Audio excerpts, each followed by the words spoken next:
म्हणजे मी फोटोज बघितले आणि आता पण ना तुम्हीच रांगोळी काढा, आम्ही दोघी तुम्हाला मदत करतो ना। अगं अपर्णा तूच काढ रांगोळी। अगं मला खरंच माहिती नव्हतं की तू इतकी छान रांगोळी काढते। बरं ठीक आहे, मी काढते पण मला मदत तर कर। हे घे, इथून आखायला सुरुवात करा असं। अहो मनसब, एवढी मोठी रांगोळी। मोना, सण पण मोठा आहे ना। मोना, अगं बरोबर आहे अपर्णाचं। दारातल्या रांगोळीवरनं लोकांना कळायला पाहिजे की आज नेमकं काय आहे ते। चला काढायला सुरुवात करूया। काय सावकाश, किती आहे रांगोळी? अरे बाळा, इतक्यात कशी होईल रांगोळी? अहो छोटे सरकार, एकदा का रांगोळी पूर्ण झाली ना मग तुम्ही बघा रांगोळी कशी दिसते। यस मम्मा, पण मोठी माँ तू काय करतेस? अरे बाळा, मी पंत्या तयार करतेय। म्हणजे ह्या पंत्यानं रांगोळी काढून झाल्यानंतर रांगोळीत ठेवायच्या, मग रांगोळी खूप छान दिसते। यस, आपल्या घरात असं दिसायला पाहिजे की सगळ्या लोकांनी टुकमुकून बघायला पाहिजे। तुम्ही सर्वांनी खूप भारी प्लॅन केलाय। बरं, नाही हे सगळं ठीक आहे, पण तुझं काय, तू काय करणार आहेस? मा, अगं आता चुरा संपून झालाय, आता फक्त चकली संपवायची नाही। अरे पण छोटे सरकार, तुम्हाला एक मी गंमत सांगू का हो? तुम्हाला माहितीये का, तुमच्या मामांना ना शंकरपाळ्या अजिबात आवडत नाही। हो का? मग मामाला आपण शंकरपाळ्या खायला घालू। हो। ए आगाव, तू उगाच दीपे मामाची खोडी काढू नकोस हा। बरं अमोल, अरे तुला आवडतात ना तशा आम्ही काल चकल्या बनवल्यात, तू जरा खाऊन सांग ना कशा झाल्यात त्या। तू बेस्ट आहेस ग, मला माहिती तू चांगली करणार म्हणजे करणारच।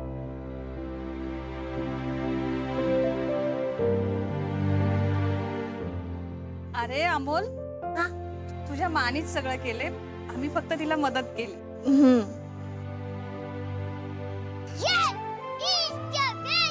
माझी माँ सगळ्यात बेस्ट। मी लगेच खाणार बर का? ए थांब, बरं अमोल चकली खा पण खूप खाऊ नको, आपल्याला अजून जेवायचंय बाळा।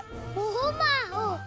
चकली खाऊन झाली की आमच्या मदतीला यायचं, आणि आतमध्ये ज्यांना शेवचिवडा खायला लावलायस ना तू, त्यांना पण सगळ्यांना बाहेर बोलव आणि मदत करा म्हणावं आम्हाला। हो मा, जा तुम्ही।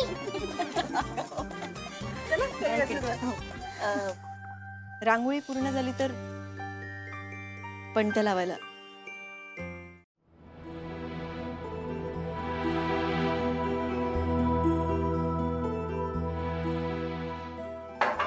अच्छा, आता अमोलला डॉक्टरकडे घेऊन जायला पाहिजे ना एकदा। हा, आप्पीने केला होता आज फोन, दवाखान्यात अपॉइंटमेंट घेतली, आज दुपारीच जाणार आहे। बरोबर। दाजी, तुम्हाला सुट्टी आहे का आज? सुट्टी नाही, पण मी नाही जाणार आज।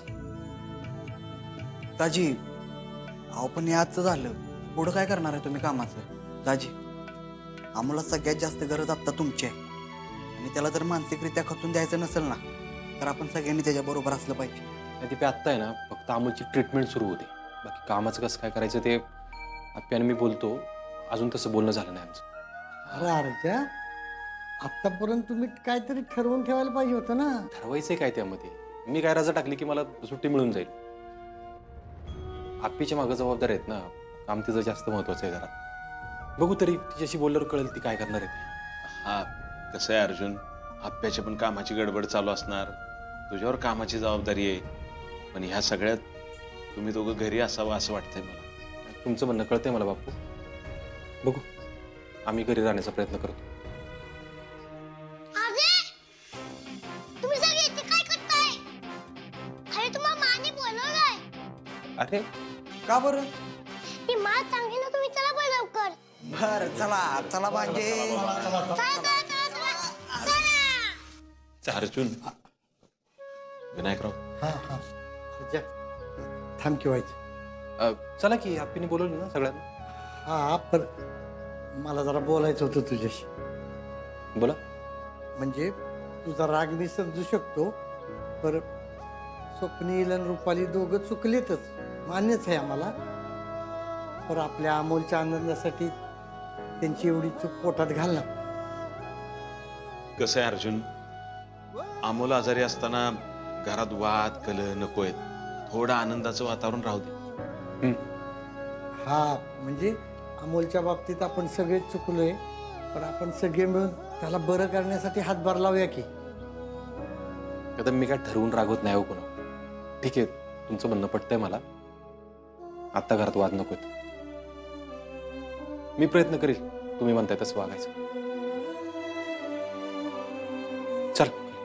बर चला. अहो तुम्ही आयसीयूतला पेशंट व्हेंटिलेटरवरती असताना कोणालाही न सांगता कॅन्टीनला चहा प्यायला गेला होता. हो डॉक्टर, ते मी सकाळपासून काही खाल्लं नव्हतं ना, म्हणून गेलतो चहा प्यायला. अरे मग मला सांगायचं ना, एखाद्या नर्सला सांगायचं, कोणाला तरी थांबून गेला असतं तर काही बिघडलं असतं का? हो पण मला ते पेशंट आहे ना एवढं सिरियस नाही वाटलं, मग म्हणून. तू कोण आहेस? मी ठरवीन ना तो सिरियस आहे का नाही ते. हे बघ माणिक, तुझ्या कामातल्या आळशीपणाच्या तक्रारी दिवसेंदिवस वाढत चालल्यात. आतापर्यंत मी त्या इग्नोर केल्या, पण आत्ता एका जीवाचा प्रश्न होता. जर काही कमी असं झालं असतं तर. पण डॉक्टर त्याला काहीच झालं नाही. बस, हे सगळं लवकरात लवकर तुझं थांबलं पाहिजे, नाहीतर मी तर तुला कामावरून काढून टाकेनच, पण तुला दुसरीकडे कुठेही काम मिळणार नाही याचा बंदोबस्त पण करेन, लक्षात ठेव. डॉक्टर, आपण इथे ते फक्त आपी नार्जाची बर्बादी करण्यासाठी. एकदा ते काम झालं ना की मी स्वतःच तुम्हाला आणि तुमच्या कामाला लात मारून निघून जाईल. माणिक, काय झालं? नाही काही नाही. मग जावा, कामाला लागा.